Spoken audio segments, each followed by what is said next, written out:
Puji Tuhan, Bapak Ibu yang diberkati oleh Tuhan, keluarga besar GPD Elsade Magelang. Kita bersyukur buat kasih Tuhan, buat berkat Tuhan yang luar biasa di dalam setiap kehidupan kita. Pada saat hari ini kita akan kembali merenungkan satu bagian dalam kebenaran firman Tuhan di dalam kitab Kisah Para Rasul pasal yang ke-26 di ayat yang ke-8 dan juga ayat yang ke-23. Kisah Para Rasul pasal yang ke-26 di ayat yang ke-8 dan ayat yang ke-23. Di sana dikatakan, mengapa kamu menganggap mustahil bahwa Allah membangkitkan orang mati? Di ayat yang ke-23, firman Tuhan di sana katakan bahwa yaitu bahwa Mesias harus menderita sengsara dan bahwa ia adalah yang pertama yang akan bangkit dari antara orang mati, dan bahwa ia akan memberitakan terang kepada bangsa ini dan kepada bangsa-bangsa lain. Puji Tuhan, Bapak Ibu yang dikasihi oleh Tuhan, ketika Paulus menyampaikan hal ini, situasi yang dihadapi oleh Paulus bukanlah situasi yang baik, tetapi dia berada dalam satu sidang pengadilan. Tema yang saya bagikan pada saat hari ini adalah kesempatan dalam kesempitan. Kesempatan dalam kesempitan. Keadaan yang ada, yang terjadi, yang dihadapi oleh Rasul Paulus, dia ambil kesempatan itu untuk memberitakan Injil, untuk memberitakan kebenaran firman Tuhan. Situasi yang dihadapi oleh Paulus bukanlah situasi yang baik, karena ada dalam sidang pengadilan sebelum dia diperhadapkan dengan hukuman. Bapak Ibu dikasih oleh Tuhan, Paulus dia memiliki pengharapan akan Kristus. Paulus memiliki pengharapan akan Mesias, akan kebangkitan Yesus dari antara orang mati. Dan dia memiliki iman itu, imannya kepada Allah. Sehingga imannya kepada Yesus Kristus membuat dia diperhadapkan kepada satu situasi yang tidak baik. Situasi hal yang tidak baik yang dihadapi oleh Paulus, yaitu dituduh palsu dari orang-orang Yahudi. Orang-orang Yahudi menuduh Paulus menyembah Allah yang salah, sehingga Paulus diperhadapkan kepada sidang pengadilan, bahkan dibawa ke mahkamah agama. Yang kedua, yaitu ancaman orang Yahudi untuk membunuh Paulus. Bapak Ibu dikasih oleh Tuhan, orang Yahudi sangat mengenal siapa itu Paulus. Paulus adalah yang dahulunya giat sangat rajin dengan Taurat, giat melakukan hukum Taurat. Dia adalah orang Farisi. Tetapi ketika imannya kepada Yesus, dia memiliki pengharapan akan Yesus, bahkan kebangkitan dari antara orang mati. Hal itu membuat orang-orang Yahudi marah kepada Paulus. Bahkan mereka menganggap bahwa Paulus menyembah Allah yang salah, dan juga mereka ingin membunuh Paulus, sehingga dia berada dalam pengadilan itu. Dan di dalam pengadilan itu Paulus mengambil kesempatan untuk memberitakan Injil, bukan hanya membela dirinya, bukan hanya membela dirinya di hadapan Agripa, tetapi lebih daripada itu, dia memberitakan Injil akan kebenaran firman Tuhan, akan kebangkitan Yesus dari antara orang mati. Dan dia juga menceritakan bagaimana pertobatannya, bagaimana dia melihat cahaya. Hal yang dihadapi oleh Paulus ketika dia memberitakan Injil, mengapa kesempatan itu, situasi yang tidak baik, situasi yang sempit itu diambil Paulus untuk memberitakan Injil. Yang pertama, yaitu ia memandang secara positif. Di ayat yang kedua sampai dengan ayat yang ketiga di sana dikatakan, ya Agripa, aku merasa berbahagia karena pada hari ini aku diperkenankan untuk memberi pertanggungjawaban di hadapanmu terhadap segala tuduhan yang diajukan orang Yahudi terhadap diriku. Terutama karena engkau tahu benar-benar adat istiadat dan persoalan orang Yahudi. Sebab itu aku meminta kepadamu supaya engkau mendengarkan aku dengan sabar. Puji Tuhan, Bapak Ibu dikasih oleh Tuhan. Paulus menganggap situasi yang tidak baik itu ketika dia berhadapkan dengan persidangan. Dia menganggap situasi itu dari cara Allah memandang, yaitu dia mengambil sisi positif dari hal itu. Karena apa? Di sana dikatakan lebih baik Agripa yang ada di sana, yang tahu firman Tuhan, daripada Felix dan Festus, adalah orang Romawi. Sehingga dia berkata lebih baik Agripa yang tahu akan sejarah orang Yahudi, Agripa yang tahu tentang hukum Taurat, daripada Felix dan Festus. Sehingga dia berkata bahwa dengarkan dia dengan baik. Dia meminta Agripa supaya mendengar dengan baik-baik apa yang akan menjadi pembelaan Paulus dan juga kebenaran firman Tuhan yang akan disampaikan. Bapak Ibu dikasih oleh Tuhan, situasi kita pun kadang-kadang Tuhan perhadapkan dalam situasi yang tidak baik. Ada hal-hal yang tidak baik yang kita hadapi, ada banyak persoalan yang kita hadapi. Tapi bagaimana kita cara memandang kita dari cara pandangnya Tuhan. Bahwa ada sisi positif dari setiap situasi yang ada. Ada hal yang baik yang Tuhan nyatakan di dalam situasi yang tidak baik itu yang kita alami.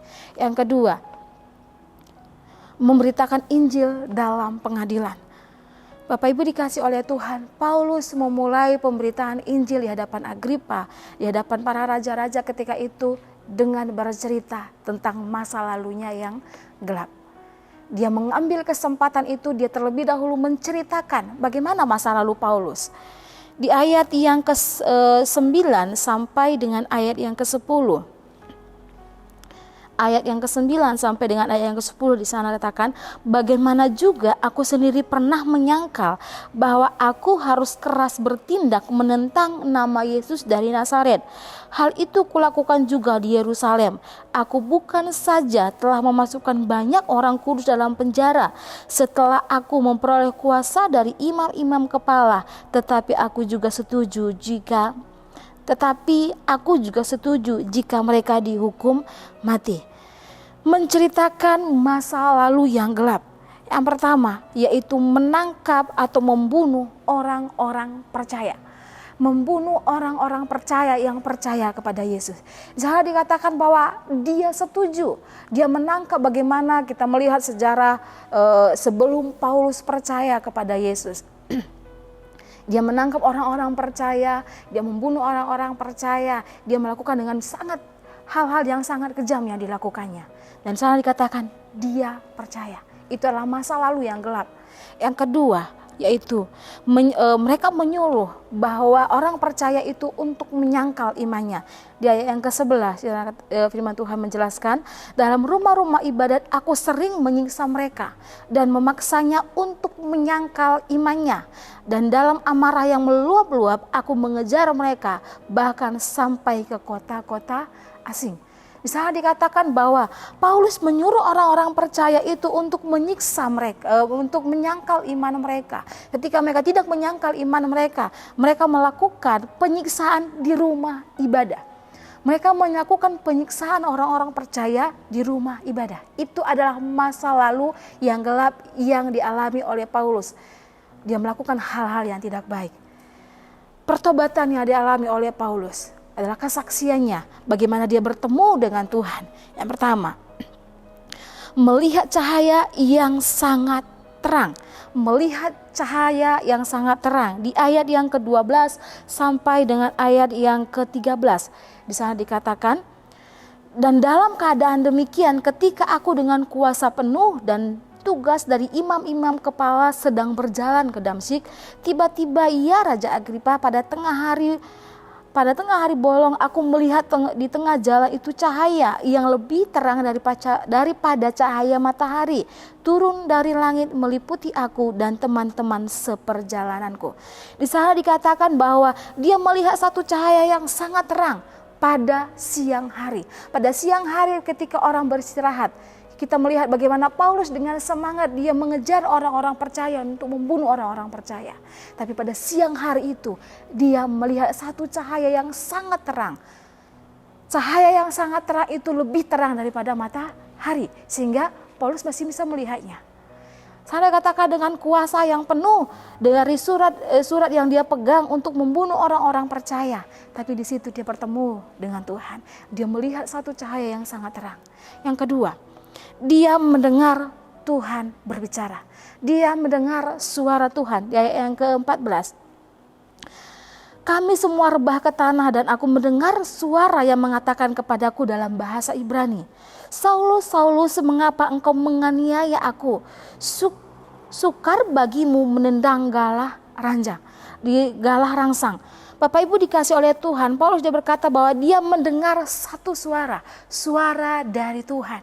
Dia berbicara kepada Paulus dengan sangat lembut. Dia berbicara pada Paulus, Paulus, mengapa engkau menganiaya aku? Di ayat yang ke-15 saya katakan, tetapi aku menjawab, siapa engkau Tuhan? Kata Tuhan, akulah Yesus yang kau aniaya itu. Dia berbicara bahwa dia bertemu dengan Tuhan. Dia berbicara kepada Tuhan, Tuhan berbicara kepada dia. Galah rangsang yaitu memiliki arti tongkat berujung runcing yang digunakan untuk mengiring lembu jantan, yaitu ketika pada pertama kali lembu itu dipakai untuk menggiring atau dipakai para petani. Dengan kata lain bahwa Tuhan memperlakukan Paulus seperti lembu untuk dididik, supaya Paulus tidak memberontak, supaya Paulus sesuai dengan kehendak Tuhan. Bapak Ibu dikasih oleh Tuhan, terkadang kehidupan kita pun ketika kita menyimpang dari Tuhan, ketika kita jauh daripada Tuhan, Tuhan punya cara untuk menertibkan kita. Tuhan punya cara untuk mendidik setiap orang percaya kepada Tuhan. Yang ketiga, Paulus menceritakan bahwa orang Yahudi memusuhi dirinya. Kenapa orang Yahudi memusuhi dirinya? Karena ia menaati firman Tuhan. Karena ia percaya kepada Yesus. Karena dia mempercayai akan kebangkitan Yesus dari antara orang mati. Sehingga dia meminta kepada Paulus, dia meminta kepada Agripa untuk juga percaya kepada Yesus. Di ayat yang ke-27 di sana dikatakan, percayakah engkau ya Raja Agripa kepada para nabi? Aku tahu bahwa engkau percaya kepada mereka. Firman Tuhan sana dikatakan bahwa Paulus dia menghimbau supaya Agripa juga percaya akan Yesus, percaya akan perkataan para nabi. Percaya akan kebangkitan dari antara orang mati, yaitu Yesus adalah juru selamat. Dan jawaban Agripa di ayat yang ke-28 di sana katakan, jawab Agripa, hampir saja kau yakinkan aku menjadi orang percaya. Jawaban Paulus saya katakan di ayat yang ke-29, kata Paulus, aku mau berdoa kepada Allah supaya segera atau lama-kelamaan bukan hanya engkau saja tetapi semua orang lain yang hadir di sini dan yang mendengarkan perkataanku menjadi sama seperti aku kecuali belenggu ini. Bapak Ibu dikasih oleh Tuhan, situasi yang tidak baik yang dihadapi oleh Paulus dia pergunakan untuk menceritakan firman Tuhan. Dia menceritakan tentang masa lalunya dan bagaimana Allah bertemu dengan dia, bagaimana Allah mengendalikan dia untuk menjadi seorang pelayan, untuk menjadi rasul, bahkan rasul bagi bangsa-bangsa lain. Dan dia berkata kepada Agripa, percayakah engkau? Dan Agripa berkata bahwa hampir saja aku percaya kepada Yesus. Dan dia berkata, Paulus berbicara bahwa dia mendoakan Agripa. Bapak Ibu dikasih oleh Tuhan, keadaan yang kita alami hari-hari ini, mungkin banyak masalah, mungkin banyak persoalan yang kita hadapi, tapi bagaimana kita belajar memandang dari cara pandangnya Tuhan, bahwa keadaan yang tidak baik itu terkadang Tuhan gunakan supaya kita menjadi kesaksian bagi orang lain, supaya kita menceritakan kasih Tuhan, supaya kita menceritakan mujizat-mujizat Tuhan, supaya kita menceritakan kebaikan Tuhan dalam hidup kita. Tuhan ingin dalam situasi apapun dalam hidup kita menjadi berkat, kita menjadi kesaksian yang hidup akan kasih Tuhan, akan cinta Tuhan di dalam setiap kehidupan kita. Puji Tuhan, biarlah kebenaran firman Tuhan boleh menguatkan setiap hidup kita untuk kita menjadi berkat dimanapun kita berada. Puji Tuhan, mari kita berdoa. Segala puji kemuliaan hanya bagi nama Tuhan. Kami bersyukur buat setiap kemurahan dan kebaikan Tuhan dalam setiap kehidupan kami. Biarlah kami Tuhan boleh meneladani Paulus ketika dia boleh menjadi berkat, menceritakan kasih Tuhan, menceritakan Injil di dalam keadaan yang tidak baik yang dia dialami. Begitu juga dalam setiap kehidupan kami, situasi yang kami alami mungkin situasi yang tidak baik. Tapi ajar kami ya Tuhan, dalam situasi yang tidak baik itu juga kami boleh menjadi berkat. Kami menjadi kesaksian, kami boleh menceritakan mujizat Tuhan, menceritakan Injil, menceritakan kebenaran firman Tuhan bagi orang-orang sekeliling kami. Berkati setiap hidup kami, meteraikan firman-Mu dalam setiap pribadi kami, memberkati setiap sidang jemaat Tuhan dimanapun mereka berada. Terima kasih Bapa, terima kasih Tuhan Yesus. Di dalam nama Tuhan Yesus Kristus kami mengucap syukur, haleluya, amin.